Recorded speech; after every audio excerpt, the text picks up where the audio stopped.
我跟你说个事儿，你知道这世上最憋屈的一种人是什么人吗？是烂好人，就是那种谁找他帮忙他都答应，谁跟他借钱他都掏，一辈子与人为善，到头来却落一身埋怨的人。咱们打小受的教育就是要乐于助人，别人开了口，能帮就帮一把，这是美德，没毛病。可你发现没有，越是这种老好人，到了中年越活得憋屈。我见过太多这样的人了。有个熟人，年轻的时候是出了名的热心肠，谁家的忙他都帮，谁家的难处他都管。结果呢，50多岁的人了，存款没攒下几个，朋友倒得罪了一大半，他自个儿还委屈，说我一辈子没干过亏心事，怎么到头来人人躲着我走？你说冤不冤？很多人想不通，我明明这么善良，为什么日子过成了这样？我说句扎心的，不是你不够好，是你好的没了底线。一个人没有底线的善良，在别人眼里不是美德，是好欺负。人过中年，一定要明白一个道理，这世上不是所有的忙都值得帮。有些忙，你帮了，人家不见得领情；有些忙，你帮了，搞不好还把自己搭进去。稻盛和夫说过一句话，人过中年，别再当烂好人。有些忙你帮了，反而会招惹灾祸。这话听着刺耳，却是大实话。咱们中国人讲究中庸，帮人这事儿也得讲个度。老话说得好，升米恩，斗米仇。你帮人一把，人家念你的好；你无底线的帮，人家就觉得你欠他的，最后帮出个仇人来。今天我不跟你讲大道理，就跟你聊聊大实话。人到中年，有3种忙，打死都不能帮，帮了就是给自己招灾。这不是冷漠，这是保命。是哪3种？你听我慢慢给你掰扯。1. 不懂感恩的忙不能帮。我跟你说，这种忙是最坑人的。你想想，这世上最让人寒心的是什么？不是被人拒绝，是你掏心掏肺帮了人家，人家扭头就把你忘了。你帮他10次，他记不住；你1次没帮，他记你一辈子。这种事儿，咱们身边还少吗？我有个观察，你看一个人值不值得帮，就看他开口的时候什么态度。真正懂得感恩的人，开口求人之前，心里先有3分不好意思。事儿办成了，他记你的好；事儿没办成，他也念你的情。可有些人不是这样，他求你的时候，嘴比蜜还甜，说你是他这辈子最重要的人。事儿办完之后，连个消息都没有。你要是不小心哪天没帮上，他立马翻脸，比翻书还快，好像你欠他的。这种人，你帮他100次，都是白帮。老话说，升米恩，斗米仇。这话什么意思？就是你饿得快不行的时候，人家给你1升米，你感激涕零。可你要是天天靠人家接济，人家有一天给的少了，你反倒恨上人家了。人性就是这样，你帮得太多，帮得太满，对方就会把你的好当成理所当然，当成天经地义。一旦你哪天不帮了，他不但不念旧情，反而会记你的仇。这就是人性，你千万别跟人性较劲，你较不过的。你记住，有些人是喂不饱的，你给他1碗饭，他想要1桌菜；你给他1桌菜，他想要你的房子。贪心这东西，一旦开了口子，就再也堵不上了。我楼上的张阿姨就是个血淋淋的例子。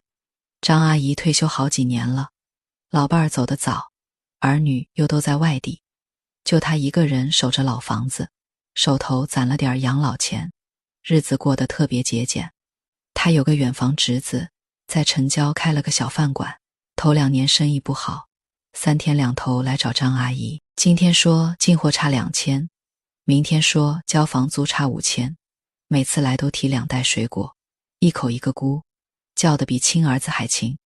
张阿姨心软啊，寻思都是自家人，能搭把手就搭把手，就当帮衬晚辈了。前前后后借出去7、8万，连个借条都没打。你猜怎么着？后来那侄子生意做起来了，换了车，换了房，还在朋友圈里晒旅游，晒大餐，就是绝口不提还钱的事儿。刚开始张阿姨还忍着不好意思开口，寻思孩子可能忙忘了，结果一拖就是2年多。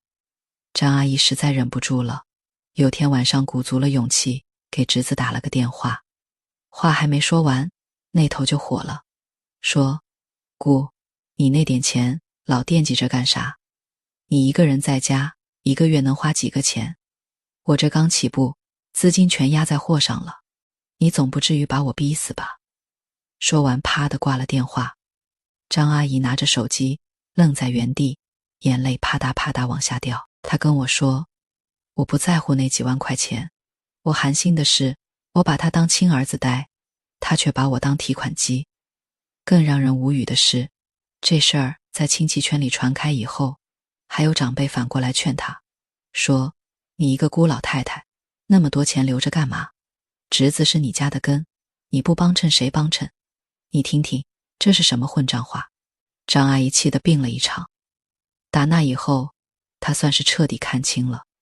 她说，我这辈子最后悔的就是把好心给了一个不知感恩的人。你看看，这就是典型的好心没好报。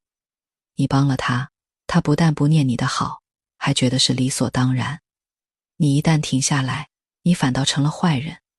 你说，这上哪儿说理去？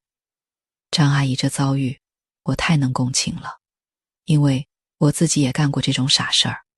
早些年，我有个关系还算不错的朋友，说是买房差最后5万块钱，急得跟什么似的，找我开了口。我当时手头也不宽裕，但看他那着急样儿，心一软，还是把定期存款提前取了出来，借给了他。当时说好了，半年之内一定还。结果呢，半年过去没动静，1年过去还是没动静。我实在没辙，就委婉地提了一次。你猜他怎么说？他说，咱俩这关系，你还怕我跑了不成？我最近手头紧，你再宽限宽限。我心想也是，多年的朋友了，再等等吧。结果这一等，又是2年。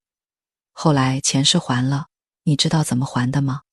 分了7、8次，每次还个2、3千，比挤牙膏还费劲，而且每次见面都是一脸的不情愿，好像我跟他讨债是我不讲情义。最让我寒心的是，还完钱以后，他见了我就绕道走，微信也不回了，好像我才是那个欠钱不还的人。你说这事儿上哪儿说理去？后来我也想通了，有些人，你借钱给他的那一刻，这个朋友就已经没了。你帮他成了习惯，他拿你当傻子，这就是现实。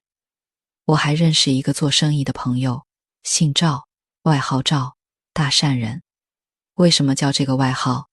因为他谁的钱都敢借，谁的忙都敢帮。有一年，他一个八竿子打不着的表弟说要开奶茶店，找他借了5万块钱，说是3个月内一定还。结果呢，奶茶店开了不到半年就倒闭了。表弟拍拍屁股跑外地打工去了，钱1分没还，电话也换了。赵哥去找表弟的父母，老两口一脸无奈，说他欠的钱你找他去，我们老两口管不了。赵哥气得直跺脚，说我当初是看他可怜才借他钱的，他呢连个招呼都不打，就这么跑了。你知道最气人的是什么吗？过了2年，那表弟回来了，在老家摆酒结婚，请了一圈亲戚，就是没请赵哥。赵哥听说以后，自己在家里喝闷酒，越喝越心寒。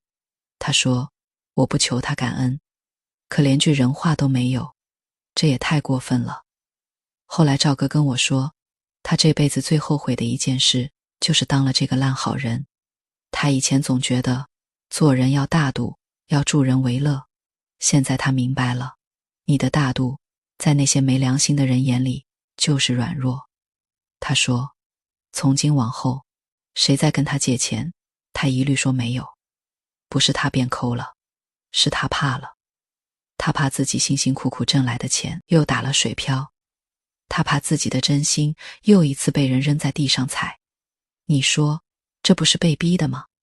所以说啊，人到中年，你得学会分辨，什么人值得你帮，什么人不值得。怎么看，你就看他懂不懂感恩。一个不懂感恩的人，你今天帮了他，他明天就敢赖上你。你付出的越多，他索取的越狠；你退让的越多，他逼得越紧。到最后，你的善良就成了他伤害你的武器，你的好心就成了他拿捏你的把柄。咱们常说，善良要给对的人，这话一点没错。对知恩的人，你的善良是锦上添花，对白眼狼；你的善良就是肉包子打狗，有去无回。所以记住了，不知感恩的人，再可怜，再会卖惨，你都别心软。你的心软，就是给自己埋雷。人到中年，咱们的心得硬起来，不是让你变坏，是让你别再犯傻。我送你一句话，善良很贵，别随意浪费。你的好，要留给懂得珍惜的人，这不是冷漠，这是清醒。2. 超出自己能力的忙，不能帮。咱们中国人有个毛病，死要面子，活受罪。别人求你的时候，你明明办不到，可你不好意思拒绝，怕人家说你不够意思，怕丢面子，于是硬着头皮答应下来。然后呢，自己一个人死扛，扛不住也得扛。最后事儿办砸了，人家不但不感谢你，反而怪你耽误了人家。你自己呢，累得半死，还被埋怨，里外不是人，图什么呀？老话说得好，有多大的锅，就下多少米。你明明是个小锅，非要接大锅的活儿，那不是帮忙，那是添乱。咱们人到中年，身体在走下坡路，精力也大不如前了。这个时候，最忌讳的就是逞能。你逞的不是能，是命。咱们这个岁数，上有老，下有小，身上的担子本来就重，你再去揽那些揽不动的活儿，那不是仗义，是犯傻。犯傻的代价，往往是你后半辈子的安宁。你真赔得起吗？我们小区有个老王，退休之前是单位的司机，人特别实在，也特别要面子。朋友托他办事儿，他从来不拒绝。有一回，他有个20多年交情的老哥们儿找到他，说自己做生意资金周转不开，想让老王给他做个担保，去银行贷一笔款。老王当时心里也犯嘀咕，这贷款可不是小事儿，万一还不上，自己是要担责任的。可那老哥们儿拍着胸脯跟他保证，说就贷3个月，3个月一到，马上还清，绝对不给他添麻烦。还说咱们20多年的交情，你还不信我吗？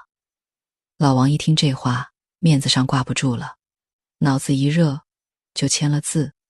结果呢，3个月到了，钱没还上，半年过去了，还是没还上。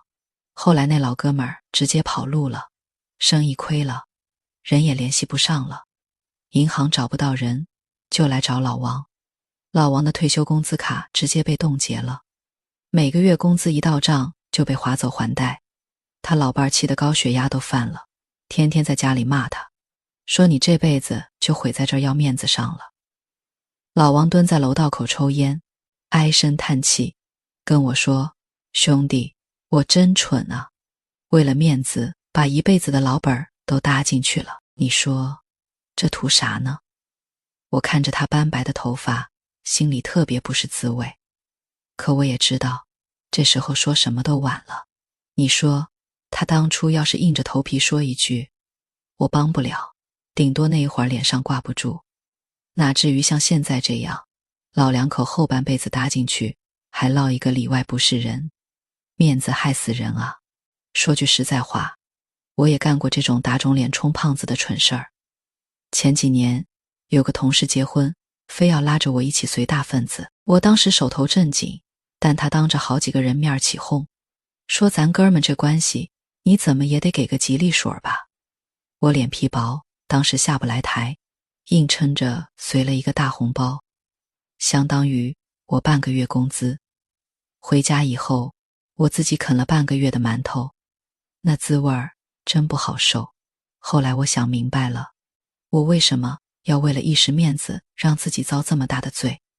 我要面子，谁心疼我呀？饭钱还是我自己出的，身体还是我自己扛的，那些起哄的人一个都不会替我分担，这就是死要面子活受罪。真的，我还有一个邻居也是干了类似的事儿。他在单位当个小领导，有个老朋友的儿子找工作，非要走他的门路，让他给安排一下。他明知道自己没这个本事，可架不住老朋友天天求，说孩子就指着你了。他硬着头皮答应了，四处托人请客吃饭，前前后后搭进去小1万块钱，还欠了一屁股人情。结果呢，孩子嫌工作不好，干了不到2月就辞职了。老朋友不但不领情，还埋怨他没尽力，说你要是没本事，当初就别答应啊。你看，这不是花钱买罪受吗？你要是帮不了，当初就直说。人家虽然当时不高兴，但也不会怪你，你硬撑着接下来，到头来钱花了，力出了，还落一身埋怨。你说你图什么？所以啊，人到中年，咱们得学会厚脸皮，该拒绝就拒绝。你拒绝的干脆，人家顶多当时不高兴，你硬撑着答应，结果办砸了，人家能记你一辈子。这笔账你得会算。你要知道，人家开口求你的时候，就已经做好了被拒绝的准备。你拒绝他，他没损失，你硬扛，损失的是你自己。你说，你图什么呢？有人说，我不好意思开口，怕伤了和气。我告诉你，你这不好意思才是伤和气的根源。你想想，你答应了，最后办不成，人家怪你；你答应了，办成了，人家觉得理所当然，你哪天实在帮不了；拒绝了，人家反倒觉得你变了，觉得你不够意思。这叫什么？这叫预期管理出了问题。你一开始就没摆正自己的位置，老是当那个有求必应的菩萨，人家自然就把你当菩萨供着。一旦你哪天不灵了，人家就砸了你的庙。所以咱们从一开始就得让人知道，我是个有原则的人，能帮的忙我尽力，帮不了的忙我明说。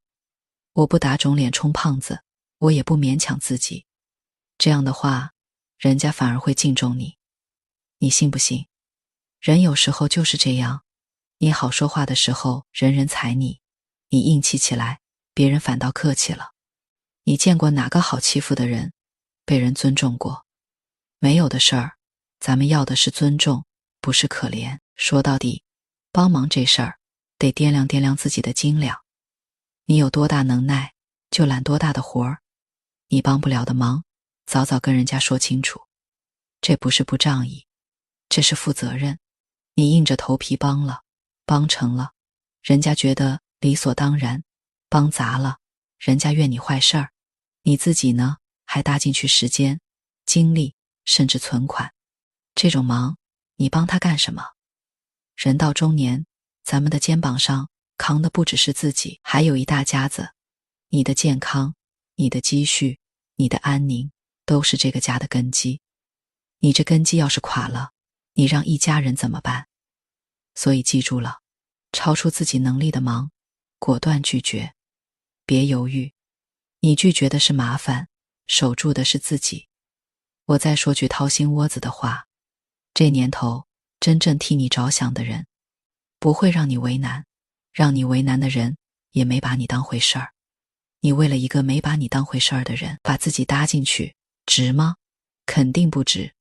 所以啊，有多大锅下多少米，有多大力帮多大的忙。别逞能，逞能的下场就是把自己活成一个笑话。这不是自私，这是分寸。3. 别人的家务事千万别掺和，这是3种忙里面最要命的一种。为什么？因为家务事没有对错，只有立场。你去掺和，就是站队，你帮了这头，得罪了那头。你以为你是好心，人家觉得你是多管闲事。老话说，清官难断家务事，连清官都断不了，你一个普通人凭什么觉得自己能断？有些事儿，夫妻俩床头吵架床尾和，人家今天吵得天翻地覆，明天就和好如初了。你呢，还在那儿义愤填膺，你说的话全成了人家两口子的笑话。这还算好的，更麻烦的是，有的家庭纠纷牵扯到利益，牵扯到财产，你一旦掺和进去，搞不好就成了别人算计的棋子，到最后里外不是人，惹一身骚。所以我说，家务事儿是天底下最不能碰的东西。你碰了，不是帮忙，是添乱，是把自己架到火上烤。你想想，人家家里的锅碗瓢盆磕磕碰碰是常有的事儿，你今天帮人家端了这个碗，明天人家又摔了那个盆，你端得过来吗？我们隔壁单元的李大姐就是个典型。李大姐这人热心肠，谁家有个家长里短，她都爱搭把手。有一回，她儿子跟儿媳妇吵架，吵得特别凶，儿媳妇哭着回了娘家。李大姐一看，心疼孙子啊，就想着去劝和。她先跑到儿媳妇娘家，替儿子说了一堆好话，又跑回来劝儿子，让他去接媳妇。前前后后跑了1个星期，嘴皮子都磨破了，总算把儿媳妇劝回来了。他觉得自己立了大功。结果呢，过了不到半年，小两口又吵起来了。这次吵架的时候，儿媳妇把陈年旧账全翻出来了，指着李大姐的鼻子说，你当初装什么好人，要不是你在中间搅和，我们早离了。李大姐当场就愣住了。她儿子呢，也没替她说话，反而埋怨她，说，妈，你就别掺和我们的事儿了，行不行？李大姐气得直抹眼泪，跟我老伴儿诉苦，说自己掏心掏肺为了这个家，怎么到头来儿子不领情，儿媳妇还记恨，你说她冤不冤？冤，但她错哪儿了？错就错在她把手伸得太长了，人家小两口的事儿，那是人家自己的因果。你一个当妈的，护好自己的孙子，过好自己的日子就行了，你非要冲到前线去，那不成了靶子吗？人家和好的时候，你是多余的电灯泡，人家吵架的时候，你是现成的出气筒，你说你图什么？我跟你说，这种事儿我见得多了，凡是爱掺和儿女家事的老人，10个有9个最后都落不着好。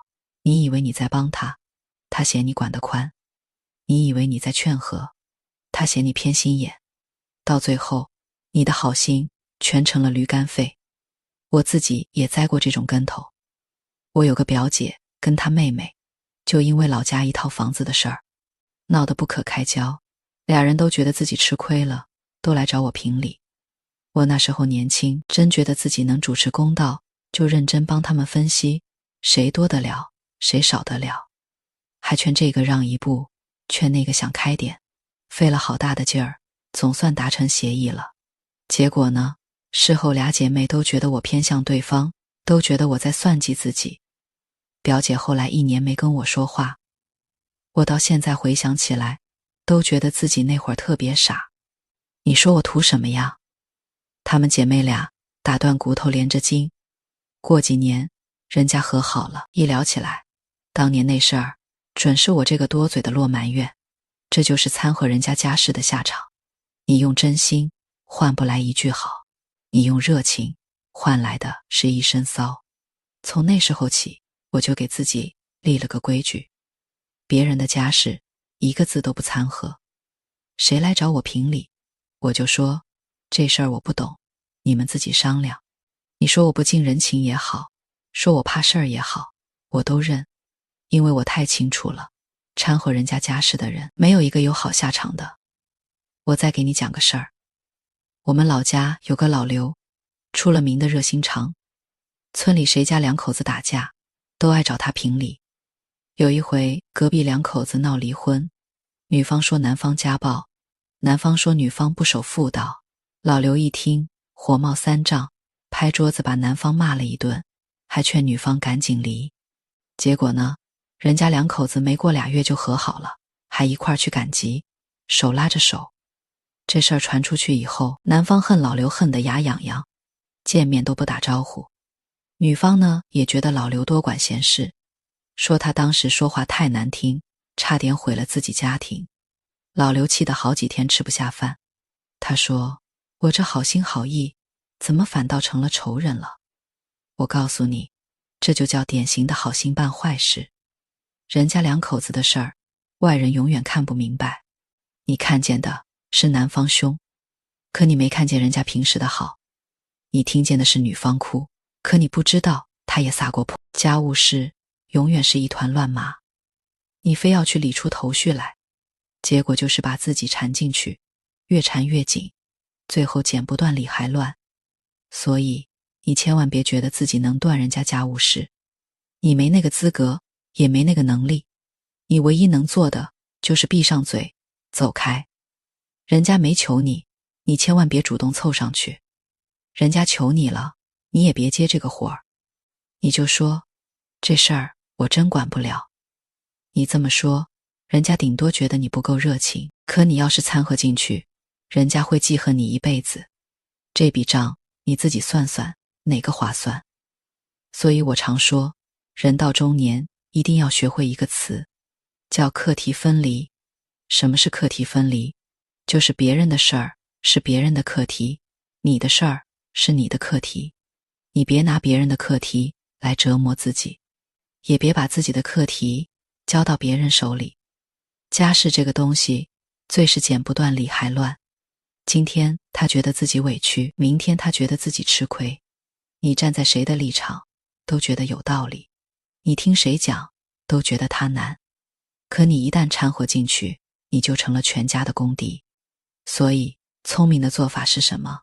是装傻，是装糊涂，是人家不问，你就不说，人家问了，你也就打个哈哈，说这事儿我还真不懂。你别觉得这是不近人情，我告诉你，这是大智慧。老话讲，个人自扫门前雪，莫管他人瓦上霜。这话搁在以前，听着是有点自私，可到了咱们这个岁数，你品品，是不是特别有道理？你连自己门前的雪都扫不利索，还去管别人瓦上的霜，这不是闲得慌吗？咱们过了中年，精力就这么多，你得把它们花在刀刃上，花在你自己身上，花在你的老伴身上，花在真正值得的人身上。至于别人的家务事，让他们自己折腾去。你捂着耳朵，闭上眼睛，装不知道，谁的日子谁自己过，谁的因果谁自己担。记住了，别人的家事别用你的日子去买单，这不是冷血，这是通透。最后，我想跟你说几句掏心窝子的话。人到中年，咱们这一辈子已经走了大半了，该吃过的苦吃过了，该踩过的坑也踩过了。到了这个岁数，最要紧的不是再去证明自己有多善良多仗义，而是要学会保护自己，守住自己那点不多的精力，不多的积蓄和不多的时间。你要知道，你的善良很贵，你的热情也贵，别把他们随便交给不值得的人。该拒绝的时候就痛痛快快拒绝，别怕得罪人。说真的，那些因为你拒绝了一次就跟你翻脸的人，本来就不值得你交往。你拒绝了他，反而省了以后的麻烦。你帮不了他，他自然会去找别人。这世上没有谁离了谁活不了，咱们要学会做减法，减掉那些不必要的应酬，减掉那些消耗你的人，减掉那些让你心累的关系。人到中年，活得清爽一点，比什么都强。咱们这一生风风雨雨走过来，最对不起的人往往就是自己。你把所有温柔都给了外人，把所有委屈都留给了自己，这划算吗？不划算。所以从今天起，别再当那个烂好人了。该说不的时候别犹豫，该拒绝的时候别心软。守住你的边界，守住你的底线，这才是对你自己最大的善意，也是对家人最大的负责。记住这句话，善良要有尺，忍让要有度，你的好要留给懂得的人，你的心要交给珍惜你的人，其他的随他去吧。你说是不是这个理？